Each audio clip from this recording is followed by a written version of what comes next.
చదువుకుందామా. ఓం నేను చదవనండి. ఓం శివనామ్ని విభావితే అంతరంగే మహతి జ్యోతిషీ మానిని మయార్ధే దురితాన్యపయాంతి దూర దూరం ముహురాయాంతి మహాంతి మంగళాని స్మృతే సకల కళ్యాణ భాజనం యత్ర జాయతే పురుషస్తమజం నిత్యం వ్రజామి శరణం హరిం. हरिः ओं शन्नो मित्रः शं वरुणः शन्नो भवत्पर्यमां शन्न इन्द्रो बृहस्पतिः शन्नो विष्णुरुक्रमः नमो ब्रह्मणे नमस्ते वायो त्वमेव प्रत्यक्षं ब्रह्मासि त्वमेव प्रत्यक्षं ब्रह्म वदिष्यामि ऋतं वदिष्यामि सत्यं वदिष्यामि तन्मावतु तद्वक्तारमवतु अवतु माम् अवतु वक्तारम्. ओम शांति शांति शांतिः. सहना भवतु सहनौ भुनक्तु सह वीर्यं करवावहै तेजस्विनावधीतमस्तु मा विद्विषावहै. ओम शांति शांति शांतिः.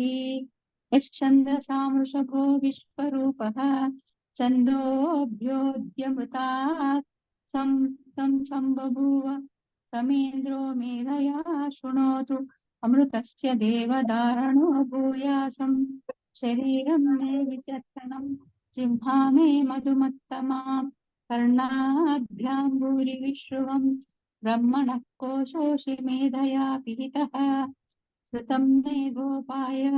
ओम शांति शांति शांतिः. अहं वृक्षस्य रेरिव कीर्तिकृष्टं गिरेरिव उद्भववित्रो वादिनीव समृतमस्मि तरुणगुं सुवर्चसं सुमेधा अमृतोक्षितः इति त्रिशङ्को वचनम्. ओम शांति शांति शांतिः. पूर्णमदः पूर्णमिदं पूर्णात् पूर्णमुदच्यते पूर्णस्य पूर्णमादाय पूर्णमेवावशिष्यते. ओम शांति शांति शांतिः. आप्यायन्तु ममाङ्गानि वाक्पाणि चक्षुश्रोत्रमधोबलेन्द्रियाणि च सर्वाणि सर्वं ब्रह्मोपनिषदं माहं ब्रह्म निराकुर्यां मा ब्रह्म निर्माकरोद निराकरणमस्तु निराकरणमे अस्तु तदात्मनि निरते उपनिषत्सु धर्मस्ते मयि सन्तु ते मयि सन्तु. ओम शांति शांति शांति. वां मे मनसि प्रतिष्ठिता मनो मे वाचि प्रतिष्ठम् अविरावीर्यायेधि वेदस्य मा अनिस्तः कृतं मे मा प्रहोसीः अनेनाधीतेनाहोरात्रान् सन्ददामि व्रतं वदिष्यामि सत्यं वदिष्यामि तन्मा भवतु तद्वक्तारमवतु अवतु माम् अवतु वक्तारम्. ओम शांति शांति शांतिः. ओम भद्रं नो अभिवादय मनः. ओम शांति शांति शांतिः. ओम भद्रं कर्णेभिः शृणुयाम देवाः भद्रं पश्येमाक्षभिर्यजत्राः स्थिरैरङ्गैः सुष्ठुवागं सन्तनूभिः यशेम देवहितं यदायुः स्वस्ति न इन्द्रो वृद्धश्रवाः स्वस्ति न पूषा विश्ववेदाः स्वस्ति नस्ताक्षो अरिष्टनेमिः स्वस्ति नो बृहस्पतिर्ददातु. ओम शांति शांति शांतिः. ओम नमो ब्रह्मादिभ्यो ब्रह्मविद्या संप्रदायकर्तृभ्यो वंश ऋषिभ्यो नमो गुरुभ्यः. सर्वोपप्लवरहित प्रज्ञानघन सत्यगर्भो ब्रह्मैवाहमस्मि अतिः भगवः. सदाशिवसमारम्भां शङ्कराचार्यमध्यमाम् अस्मदाचार्यपर्यन्तां वन्दे गुरुपरम्पराम्. नारायणं पद्मपूर्वं वसिष्ठं शक्तिं च तत्पुत्रपराशरं च व्यासं सुखं गौडपदं महन्तं गोविन्द योगीन्द्रमतास्य शिष्यम् श्रीशङ्कराचार्यमतास्य पद्मपादं च हस्तामलकं च शिष्यं तं प्रोटकं वार्तिककारमन्या नमः सद्गुरुं सन्ततमानतोऽस्मि स्मृतिस्मृतिपुराणानाम् आलयं करुणालयम् नमामि भगवत्पादशङ्करं लोकशङ्करम् यदविद्याविलासेन भूतभौतिकसृष्टयः तं नौमि परमात्मानं सच्चिदानन्दविग्रहम् शङ्करं शङ्कराचार्यं केशवं बादरायणं सूत्रभाष्यकृतौ वन्दे भगवन्तौ पुनः पुनः श्रीदक्षिणामूर्तिस्तोत्रम् मौनव्याख्या प्रकटितपरब्रह्मतत्त्वं युवानं कश्चिष्टान्तेव सदृशिगणैरावृतं ब्रह्मनिष्ठैः आचार्येन्द्रं करकलितजन्मुद्रमानन्दमूर्तिं स्वात्मा रामं मुदितवदनं दक्षिणामूर्तिमीडे विश्वं दर्पणदुष्यमाननगरी तुल्यं निजान्तर्गतं पश्यन्नात्मनि मायया बहिर्वो भूतं यदा निद्रया यत्साक्षात् कुरुते प्रबोधसमये स्वात्मानमेवाद्वयं तस्मै श्रीगुरुमूर्तये नमः इदं श्रीदक्षिणामूर्तये बीजस्यान्तरिवाङ्करो जगदिदं प्राग्निर्विकल्पं पुनः माया कल्पितदेशकालकलना वैचित्रचित्रीकृतम् मायावीव विजृम्भयत्यपि महायोगी वय स्वेच्छया तस्मै श्रीगुरुमूर्तये नमः इदं श्रीदक्षिणामूर्तये यस्तेव स्फुरणं सदात्मकमसत्कल्पार्धगं भासते साक्षात् तत्त्वमसीति वेदवचसा लोभोदयत्याश्रितात् यत्साक्षात् करणाद्भवेन्न पुनरावृत्तिर्भवाम्भोनिधौ तस्मै श्रीगुरुमूर्तये नमः इदं श्रीदक्षिणामूर्तये नानाचिद्रघटोदरस्थितमहा दीपप्रभाभास्वरं ज्ञानं यस्य तु चक्षुरादिकर्णद्वारा बहिर्स्पन्दते जानामीति तमेव अनुभाते तत्समस्तं जगत् तस्मै श्रीगुरुमूर्तये नमः इदं श्रीदक्षिणामूर्तये देहं प्राणमपीन्द्रियाण्यपि चलां बुद्धिं च शून्यं विदुः श्रीबालाङ्कजडोपमास्त्वमिति भ्रान्ताभृशं वादिनः मायाशक्तिविलासकल्पितमहाव्यामोहसंवारिणे तस्मै श्रीगुरुमूर्तये नमः इदं श्रीदक्षिणामूर्तये राहुग्रस्तदिवाकरेन्द्रसदृशो मायासमाच्छादना तन्मात्रः करणोपसंहरणतो योगो सुषुप्तुः पुमान् रागस्वास्वमिति प्रबोधसमये यः प्रत्यभिज्ञायते तस्मै श्रीगुरुमूर्तये नमः इदं श्रीदक्षिणामूर्तये बाल्यादिष्वपि जाग्रदादिषु तथा सर्वास्वस्थास्वपि व्यावृत्तास्वनुवर्तमानमः नित्यन्तः सदा स्वात्मानं प्रकटीकरोति वदतां यो भद्रया मुद्रया तस्मै श्रीगुरुमूर्तये नमः श्रीदक्षिणामूर्तये विश्वं पश्यति कार्यकारणतया स्वस्वामि सम्बन्धतः शिष्याचार्यतया तदैव पितृपुत्राद्यात्मना भेदतः स्वप्ने जागृति वा एष पुरुषो माया परिभ्रामितः तस्मै श्रीगुरुमूर्तये नमः इदं श्रीदक्षिणामूर्तये घोरं भाष्यनिलो नलोम्बरमहर्नादो हिमांशुः पुमान् नित्याभाति चराचरात्मकमिदं यस्यैव मूर्त्यष्टकम् नान्यत् किञ्चन विद्यते विमृशतां यस्मात् परस्मात् विभो तस्मै श्रीगुरुमूर्तये नमः इदं श्रीदक्षिणामूर्तये सर्वात्मा त्वमिति स्फुटीकृतमिदं यस्मादमुष्मिन् स्तवे तेनास्य श्रवणात् तदर्थमननात् ध्यानात् च सङ्कीर्तनात् सर्वात्मा त्वमहाविभूतिसहितं स्यादीश्वर त्वं स्वतः सिद्धे तत्पुनरस्तदा वर्णितं चैश्वर्यमव्याहतम् पटविटपि समीपे भूमिभागे निषण्णं सकलमुनिजनानां ज्ञानदातारमारात् त्रिभुवनगुरुमीशं दक्षिणामूर्तिदैवं जननमरणदुःखच्छेददक्षं नमामि। चित्रं वडतरोर्मूले वृद्धा शिष्या गुरोर्युवा गुरोस्तु मौनव्याख्यानम् शिष्यास्तु छिन्न संशयाः।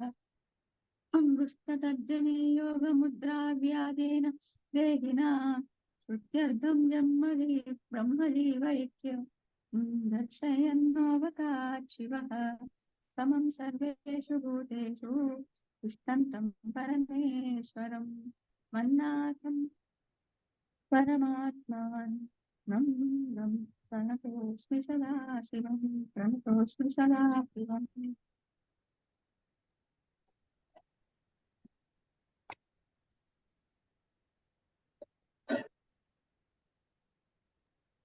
ప్రణతోస్మి సదా శివం.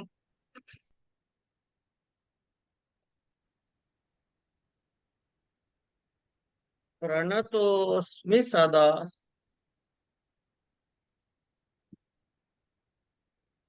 నిన్న మనకి ఒక 12 చెక్ లిస్ట్ ఇచ్చాడండి ఆయన. ఏమేం చెప్పాను అనే విషయానికి ఓ 12 చెక్ లిస్ట్ ఇచ్చాడు. ఆ 12 అయిన తర్వాత ఏమేటవి? అహింస,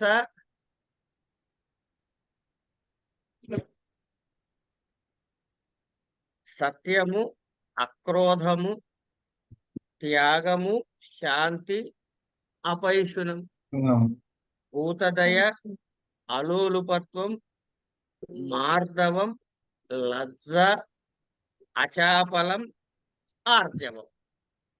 ఇగో ఈ 12 హోంవర్క్ అయిన తర్వాత సంగతి ఇప్పుడు మళ్ళీ మూడో దానికి వస్తున్నాం. కించ ఇంకా ఏంటంటాడు?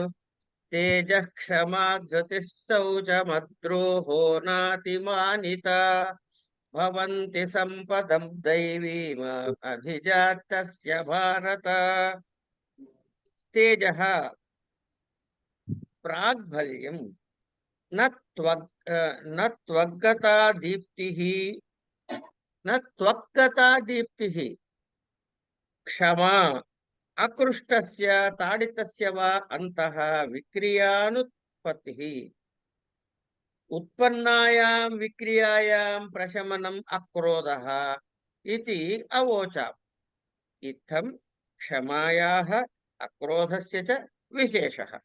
ధృతిః దేహేంద్రియేషు అవసాదం పాప్తేషు తస్య ప్రతిషేధకః. అంతఃకరణ వృత్తి విశేషః येन ఉత్తంభితాని కరణాని దేహశ్చ న అవసీదంతి. శౌచం ద్వివిధం మృజ్జలకృతం బాహ్యం ఆభ్యంతరం చ మనోబుద్ధ్యోః నైర్మల్యం మాయారాగాది కాలుష్య అభావః. ఏవం ద్వివిధం శౌచం అద్రోహః పరజిఘాంసాభావః అహింసనం నాతిమానిత. అత్యర్థం మానః అతిమానః సహ యస్య విద్యతే సహ అతిమాని తద్భావః అతిమానిత తదభావః నాతిమానిత. ఆత్మనః పూజ్యతాతిశయ భావనాభావః ఇత్యర్థః. భవంతి అభయాదీని ఏతదంతాని సంపదం అభిజాత్యస్య కిం విశిష్టాం సంపదం దేవానాం సంపదం అభిలక్ష్య జాతస్య దైవీ విభూత్యర్హస్య భావి కళ్యాణస్య ఇత్యర్థః. హే భారత.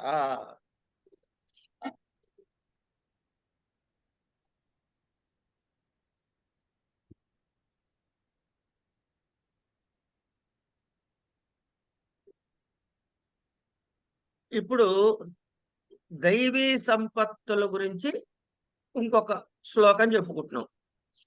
ఏమిటది?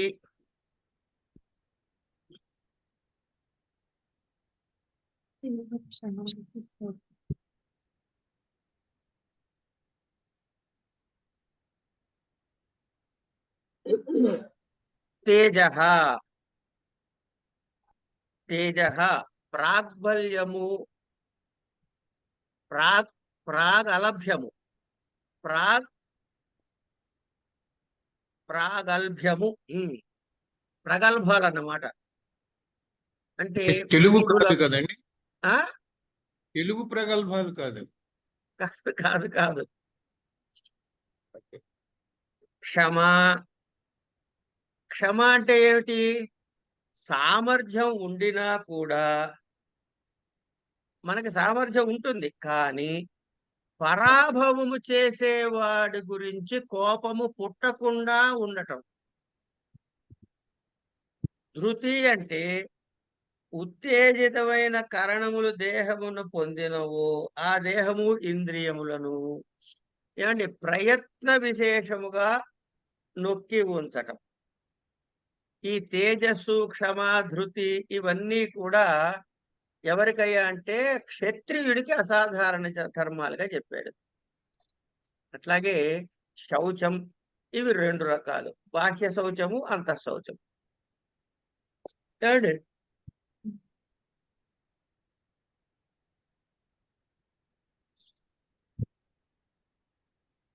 మృత్తు, జలం, మట్టి, నీళ్లు వీటితో పుట్టినటువంటి బాహ్య శౌచము అంటే శరీర శుద్ధి అన్నమాట. అదే అంతఃకరణ వాసన రూపంగా పొందినట్లయితే అది అంతఃశౌచం అవుతుంది. అంచేత ఇప్పుడు ఈ బాహ్య శౌచము శరీర శుద్ధితో చేస్తాం, కానీ అంతఃకరణ వాసన రూపం కాదు అది.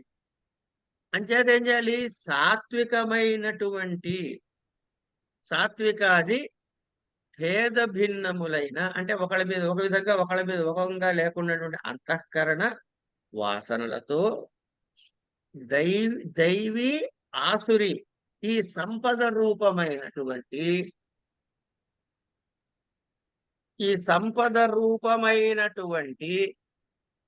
విషయాన్ని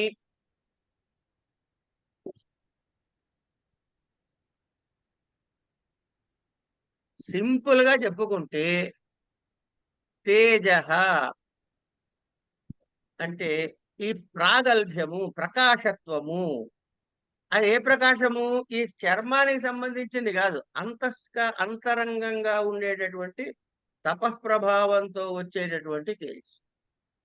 క్షమ అన్నాడు అనుకోండి, క్షమ అంటే ఏమిటవుతుంది అంటే మన ఎవడన్నా కొట్టడానికి వచ్చి చుట్టుపట్టి లాగి పీకినా సరే, కొట్టడానికి వచ్చినా సరే వాడి మీద ద్వేషం కలగకుండా ఉండటం, విక్రియ పుట్టకుండా. క్షమ అకృష్టస్య తాడితస్య వా అంతర్విక్రియానుపత్తి అన్నాడు కదా. ఉత్పన్నాయాం విక్రియాయాం ప్రశమనం అక్రోధ ఇచ్చవోచ. సో క్షమ అంటే ఏమిటి?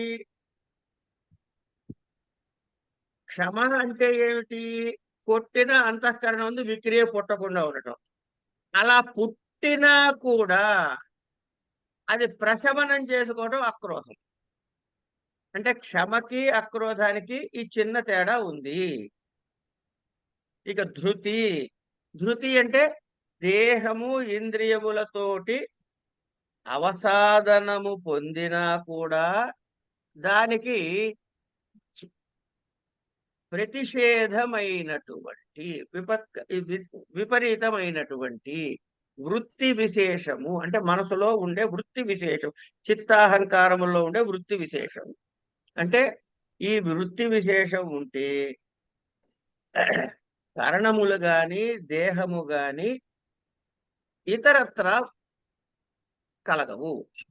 శౌచము బాహ్యమైనది, అంతరమైనది రెండు రకాలు. ఈ మట్టి నీళ్లు పోసుకుని శుభ్రంగా బట్టేస్తోకుని అంటే సబ్బరు కొనుక్కొని ప్రస్తుత కాలంలో మృత్యలాదులతో పరిశుద్ధత బాహ్యమే. కానీ మనోబుద్ధుల యొక్క నైర్మల్యము, ఈ మనోబుద్ధుల యొక్క నైర్మల్యం ఏర్పడటం అంత ఈజీ కాదంటారే, అట్లా అనమాట. అలాంటి ఆంతరమైనటువంటి శౌచము ప్రధానం. అంటే ఈ మనోబుద్ధుల నైర్మల్యం ఎప్పుడు ఏర్పడుతుంది అంటే మాయ, రాగము ఇత్యాది కాలుష్యాలు లేకపోవటమే. ఇట్లా శౌచము 2 విధాలు. అద్రోహ, అవతల వాడిని చంపేయాలి అనే కోరిక లేకపోవటం. అంటే మన ఎడల ఎవరైనా విపరీతముగా ప్రవర్తిస్తే వాడిని సంహరించాలి అనేటటువంటి ఆలోచన కూడా, ఇచ్చ కలగటం కూడా తప్పే. అలాంటివి లేకపోవటం అద్రోహ. అహింసనము అని కూడా అనొచ్చు దాన్ని. అద్రోహ అహింస అని కూడా అనొచ్చు. నాతిమానిత అంటే బాగా గౌరవించబడిన గౌరవము అంటే అతిమానం. అది ఎవడికి ఉందో వాడిని ఏమంటాం మనం? అతిమాని అంటాం. అంటే వాడికి బాగా తన మీద తానికి అతిశయించినటువంటి గౌరవభావం. వాడి లక్షణం ఏమిటి? అతిమానిత. అంటే ఎవడైతే అతిగా తనకి అర్హత కన్నా కూడా అత్యంతమైనటువంటి గౌరవము ఉన్నది అని భావించబడతాడో ఇగో వాడి లక్షణం అతిమానిత. అలాంటిది లేకపోవడం నా అతిమానిత్వం. ఏమండి? తర్వాత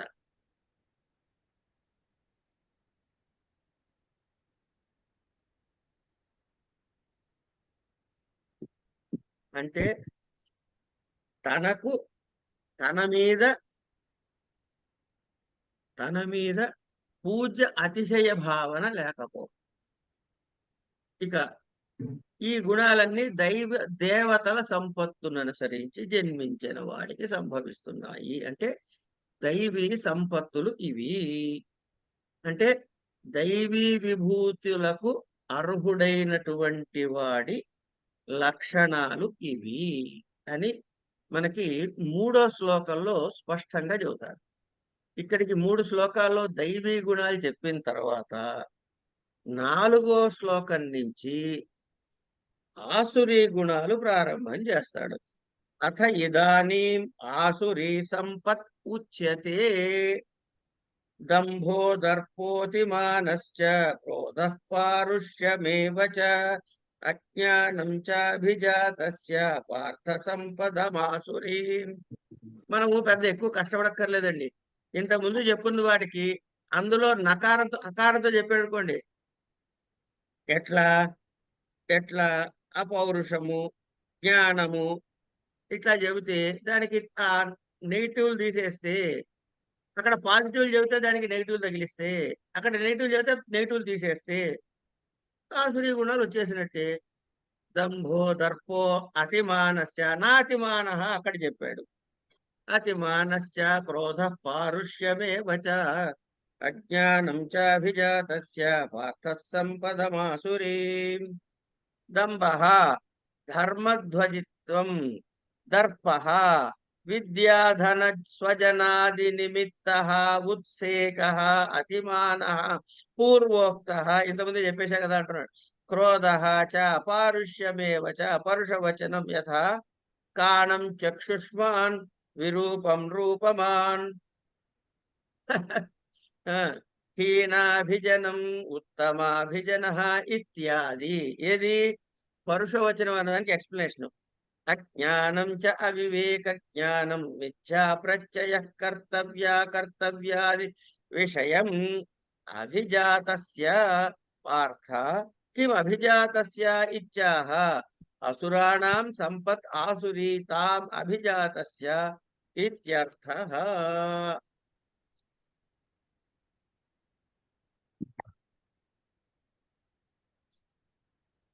అంటే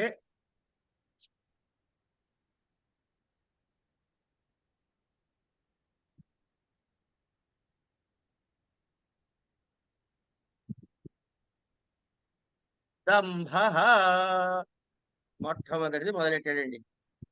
దైవీ సంపత్తులో స్వీకరించాల్సినవన్నీ చెప్పేసి ఇప్పుడు పరిహరించాల్సినవి ఆసురీ సంపత్తి చెప్తున్నాడు. దంభః అంటే ఈ దంభం అంటే ఏంటంటే అండి, ఈ ప్రపంచంలో నేనే ధార్మికుణ్ణి, అవన్నీ అర్థం కావుతావు కాదు. ఏమండి భగవద్గీత గురించి వ్యాఖ్యానం చెప్పాలంటే నా తర్వాత ఎవడైనా నేను అన్నాను అనుకోండి దాని దంభం అంటారు.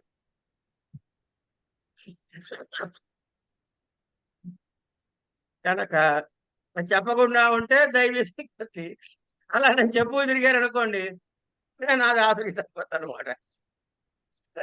సరే, దంభ అంటే నేనే ధార్మికుణ్ణి, నన్ను మించిన ధార్మికుడు లేడు అని దీన్ని ధర్మధ్వజం అంటారు. అంటే నన్ను మించిన ధార్మికుడు లేదని జెండా ఎగరేసి చెప్పుకోవడం అనమాట. ఇగో దీన్ని దంభ అంటారు. ఇక దర్పం అంటే దేని వల్ల వస్తుంది దర్పము? ధన, స్వజన ఇత్యాది. నాకు డబ్బు ఉంది ఏమండి, ధన స్వజనాది నిమిత్త అంటే నేను డబ్బున్నవాడిని, నాకు జనాలు ఉన్నారు నాతోటి అనేటటువంటి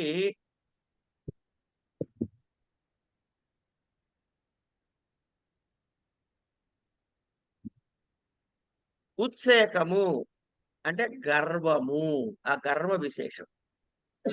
అట్లా ఇందులో వీడు ఏం చేస్తాడు? ఈ దర్పంలో నాకు డబ్బు ఉంది, వీళ్ళందరూ నా వాళ్ళు స్వజనం ఉన్నారని మహాత్ముల యొక్క తిరస్కారానికి హేతు కూడా అవుతుంది అది, ఆ గర్వ విశేషం.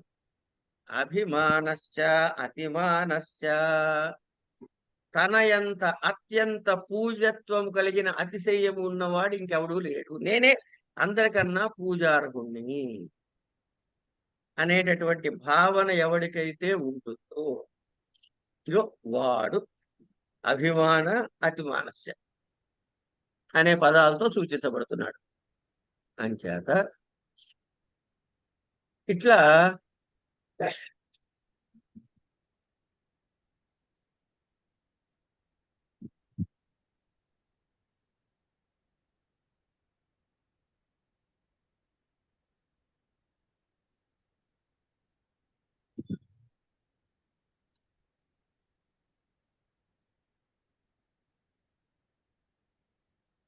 ఓ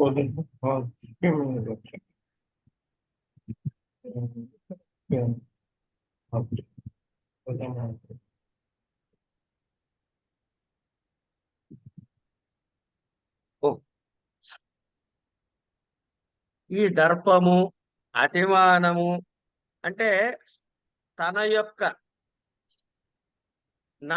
నా వాళ్ళు పరాయి వాళ్ళు స్వపర అపకార ప్రవృత్తి హేతుమైనటువంటి, ఇప్పుడు పాపం ఒకడికి కళ్ళు లేవు అనుకుందాం, ఏమంటాడు? పారుష్యాన్ని గురించి చెబుతున్నాడు, పరుషవచనం గురించి చెబుతున్నాడు. యథా కాణం చక్షు, బా నీ కళ్ళు ఎంత అందంగా ఉన్నాయిరా అంటాట వీడు. పాపం వంకర టింకరగా ఉండి విరూపంగా ఉన్నది, ఆహా నీ అంత అందగాని నేను చూడలేదురా నాయన అంటాడు. ఇట్లా అంటే వెక్కిరించటం, అవతల వాళ్ళని కించపరచటం, ఇవన్నీ కూడా. అట్లాగే అజ్ఞానం అంటే ఏమిటి? అవివేక జ్ఞానము. అవివేక జ్ఞానం అంటే ఏదైతే వివేకము కాదో అది, దాని యొక్క జ్ఞానం వీడికి కలిగి ఉంటుంది. అంటే ఇది మిథ్యా ప్రత్యయ అంటారు స్వామి. మిథ్యా ప్రత్యయము అంటే ఏదైతే లేదో, ఉన్నట్టుగా భాషిస్తూ ఉండే అసత్యమైనదో అదే సత్యము అని నమ్మడం. దానివల్ల ఏమిటవుతుంది? చేయదగినది చేయకూడనిది అనేటటువంటి వాటి విచికిత్సలో వీడు అతి తెలివి ప్రదర్శిస్తాడు, నాకే తెలుసు అనుకుంటాడు. ఇవన్నీ ఎవరినైనా లక్షణాలు అంటే అసురాణ సంపది, అసురుల యొక్క సంపద. అనయోహ సంపదోహ కార్యం ఉచ్యతే. సరే, ఇప్పుడు ఏం చేశాడు? లిస్టు చెప్పాడు ఏవేవి వీడి దగ్గర ఉండేటటువంటి ఆస్తులేమిటి, దైవీ సంపత్తి, ఆసురీ సంపత్తి, వీడి ఆస్తులు ఏమిటి చెప్పాడు. ఈ ఆస్తులు ఉండగానే సరిపోయిందా? వాటితో ఏదో ఫలితం ఉండాలిగా మనకి. అనయోహ సంపదోహో కార్యం ఉచ్యతే, వీటి యొక్క కార్యము ఏమిటి? దైవీ సంపద్విమోక్షాయ నిబంధాయ సురీమత మాసు చ సంపదం దైవీమభిజాతోసి పాండవ. దైవీ సంపత్ యా సా విమోక్షాయ సంసార బంధనాత్ నిబంధాయ. నిబంధః నియతః బంధః నిబంధః తదర్థం ఆసురీ సంపత్ మత అభిప్రేత తథా రాక్షసి. తత్ర ఏవం ఉక్తే అర్జునస్య అంతర్గతం భావం కిమహం అసుర సంపద్యుక్తః కిం వా దైవీ సంపద్యుక్తః ఇత్యేవం ఆలోచనారూపం ఆలక్ష్య ఆహ భగవాన్ మా శుచః శోకం మా కార్షీః దైవీం అభిజాతః అసి అభిలక్ష్య జాతః అసి భావి కళ్యాణః త్వం అసి ఇత్యర్థః హే పాండవ.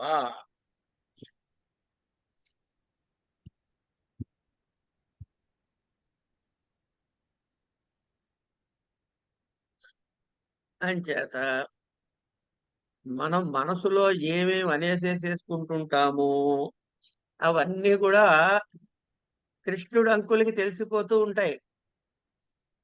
ఆయన ఏమంటున్నాడు? దైవీ సంపద్విమోక్షాయ నిబంధాయ సురీమత అన్నాడు. అంటే దేవతల సంబంధమైనటువంటి సంపత్తు విమోక్షాయ సంసార బంధం నుండి మన్ని మోక్షం కలిగించడానికి మత దాని లక్షించబడినవి. ఆసురీ సంపత్తు నిబంధాయ మన్ని బంధించి ఉంచటానికి అభిప్రేతమైనవి మత.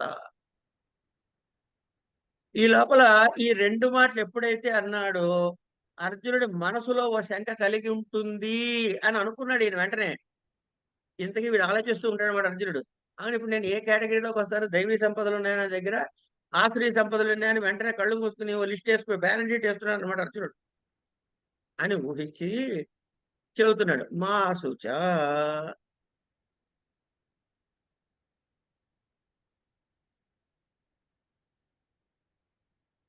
దుఃఖించద్దురా నాయన.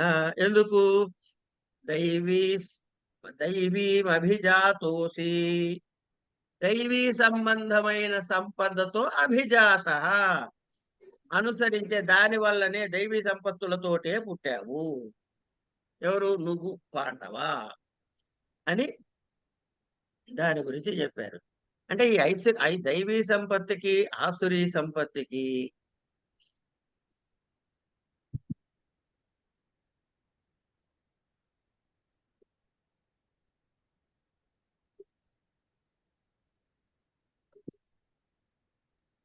ఏ ఫలాలు అనే విషయం గురించి చెప్తున్నారు అనమాట. ఏ ఏ వర్ణానికి ఏ ఆశ్రమానికి విహితమైనటువంటి సాత్వికమైనటువంటి ఫలములు ఏవైతే ఉన్నాయో, ఏ క్రియలైతే ఉన్నాయో, ఇగో అతనికి దైవీ సంపత్తు ఉన్నట్లు ఆ దైవీ సంపత్తు వల్ల సత్వశుద్ధి కలుగుతుంది. సత్వశుద్ధి కలగటం వల్ల భగవద్భక్తి కలుగుతుంది. ఇప్పుడు దైవీ సంపత్తు అంటే ఆస్తి. ఈ వేడితో సంబంధం ఏంది? గుణాలతో సంబంధం ఏంది? గుణాల లింకేక ఇవన్నీ మళ్ళీ కనుక ఈ గుణాల లింకుతో దైవీ సంపత్తి ఉంటే అవుతుంది సత్వగుణము శుద్ధి అవుతుంది. దానివల్ల భగవద్భక్తి కలుగుతుంది. దానివల్ల జ్ఞాన యోగ స్థితి కలుగుతుంది. దానివల్ల సంసార బంధం నుండి విముక్తుడయ్యేటటువంటి వ్యవహారం వైపుకి వెళ్తాడు. అంచేత కైవల్యం కొరకు వీడు సర్వసమర్థుడు అవుతాడు. అందుకని ఇది శ్రేయస్సును కోరిన వాడెవడైనా సరే దైవీ సంపత్తునే ఆశ్రయించాలి. అదే ఏ క్రియ శాస్త్ర విరుద్ధమైనదో, శాస్త్ర నిషిద్ధమైనదో, ఇగో అలాంటి కోరికలతో గనక ఎవడైనా అహంకారంతో ఉండి ఏవి చేయకూడదో అంటే రాజసీ క్రియలు కానీ తామసీ క్రియలు కానీ అలాంటి వాటి యందు ఆసక్తుడై ఉంటే వాడు ఆసురీ సంపత్తు కలిగిన వాడు అనిపించుకుంటాడు. ఆ రాక్షస సంపత్తు వల్ల ఏమవుతుంది అంటే ఈ ఆసురీ సంపత్తు సంసార బంధానికి హేతు అవుతుంది. కనుక ఇలాంటి తామసీ వృత్తిని త్యజించవలెను అని 5వ శ్లోకానికి తాత్పర్య భావంగా మనకి చెబుతారు. తర్వాత ద్వౌ భూత సర్గౌ లోకేస్మిన్ దైవ ఆసుర ఏవ చ దైవో విస్తరశః ప్రోక్తః ఆసురం పార్థ మే శృణు. ద్వౌ ద్విసంఖ్యాకౌ భూత సర్గౌ భూతానాం మనుష్యాణాం సర్గౌ సృష్టి భూత సర్గౌ సృజ్యేతే ఇతి సర్గౌ భూతాన్యేవ సృజ్యమానాని దైవాసుర సంపద్యుక్తాని ద్వౌ భూత సర్గౌ ఇది ఉచ్యతే. ద్వయాః ప్రాజాపత్య దైవాశ్చాసురశ్చ ఇతి శృతేః. లోకే అస్మిన్ సంసారే ఇత్యర్థః. సర్వేషాం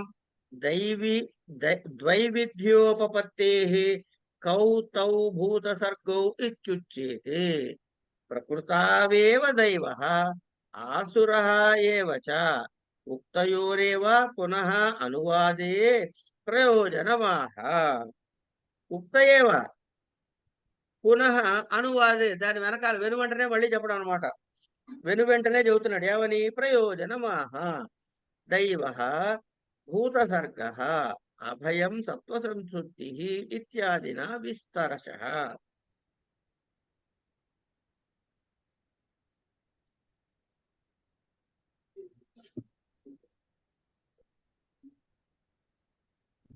విస్తర ప్రకారైః ప్రోక్తః కథితః నతు ఆసురః విస్తరశః అతః తత్పరివర్జనార్థం ఆసురం పార్థ మే మమ వచనాత్ ఉచ్యమానం విస్తరశః శృణు అవధారయ.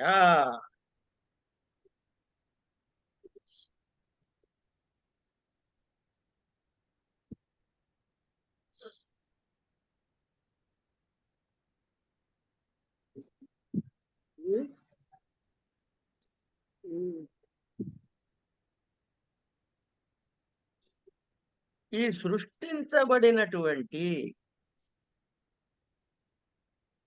ఈ ప్రాణి ఏదైతే ఉందో సామాన్యంగా కామోపభోగ ప్రాధాన్యంగానే, అంటే రాక్షసీ ప్రవృత్తి ఆసురీ ప్రవృత్తి కలిసి, అంటే ఆసురీ ప్రకృతి అంటాం, వీటిని పొందుతూ మానుషీ ప్రకృతి అంటే దైవీ భావాలతో ఈ విధంగా సృష్టిలో మనకి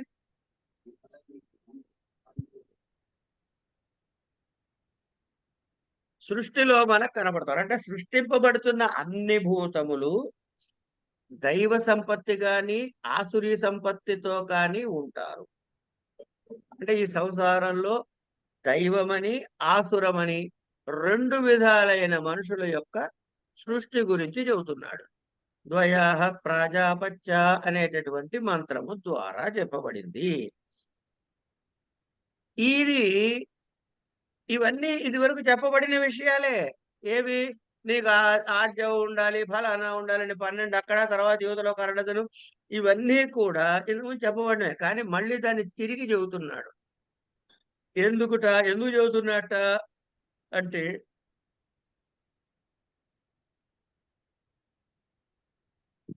అభయం సత్వ సంశుద్ధి ఇలాంటి అనేటటువంటి మాటలు ఏవైతే ఉన్నాయో ఈ దైవీ సంబంధమైనటువంటి భూత సృష్టి గురించి చెబుతున్నాడు. అంతేగాని ఆసుర భూత సృష్టి గురించి మళ్ళీ ఎక్స్ప్లెనేషన్ గా పెద్ద విస్తారంగా ఏం చెప్పట్లేదు. ఎందుకుట? అది పరిచ్ఛేదించదగ్గాలి కాబట్టి. అంచేత ఏదైతే మనము తెలుసుకోవాలో, ఏదైతే మనము సాధించాలో దాని గురించి విస్తారంగా చెప్తున్నాడు. ఏది త్యజించాలో, ఏది మనకి అక్కర్లేదో, ఏది అసలు పట్టుకోకుండా వదిలించుకోవాలో అలాంటి ఆసురీ లక్షణాల గురించి, ఆసురీ భూత సృష్టి గురించి ఇహ నుంచి విస్తారంగా చెప్పబడటం లేదు. అందుకని ఆసురమును పరిత్యజించుటకు, ఆసుర భూత సృష్టిని గురించి నా వాక్యాల వల్ల తెలుసుకుంటాడు ఆయన. ఎట్లా? సత్వ సంబుద్ధికి భయము పోవటానికి కావలసినటువంటి దైవీ సంపత్తుతో కూడిన భూత సృష్టి గురించి చెప్తున్నాను కనుక, దీని నుంచి అది కూడా వాడికి అర్థమవుతుంది కనుక అని చెబుతాడు.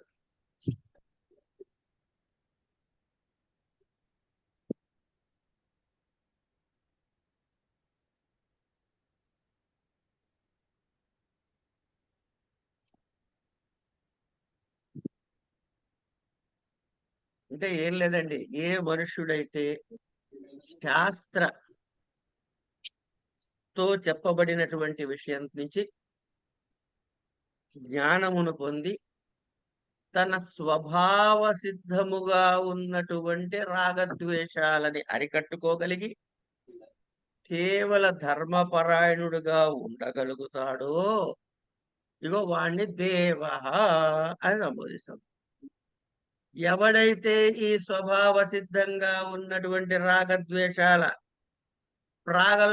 ప్రాబల్యంలో పడిపోయి శాస్త్రం చెప్పినటువంటి, శాస్త్రము ద్వారా సాధించదగినటువంటి సంస్కారాలని వదిలేసి అధర్మపరాయణుడవుతాడో, ఇగో ఆ మనుష్యుణ్ణి అసురుడు అనిపించుకుంటాడు.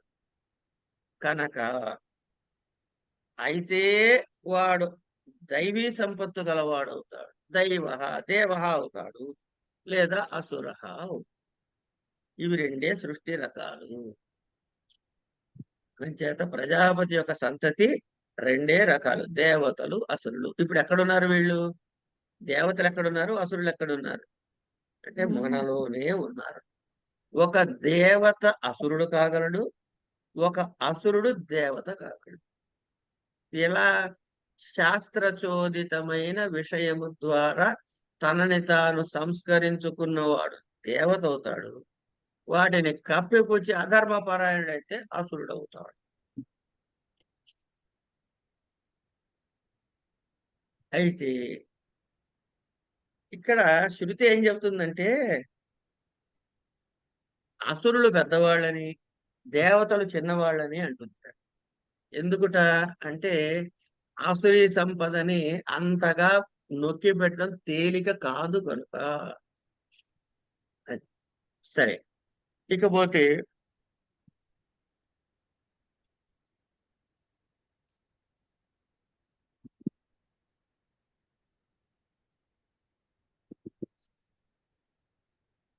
శాస్త్రము చెప్పిన విధి నిషేధాలని మనుష్యులు ఆచరించి దమము అంటే ఇంద్రియములను నిగ్రహించుకొనుట, శమము అంటే గనక మనోనిగ్రహము ఇత్యాది సద్లక్షణాలతో దయాగుణము కలిగి ఉన్నవాడు దేవతలు, అది లేనివాడు రాక్షసుడు. కనుక వారిని మనము వదిలించుకోవాల్సిన ఆవశ్యకత ఉంది. అట్లాగే అంటే అర్థం ఏంటి?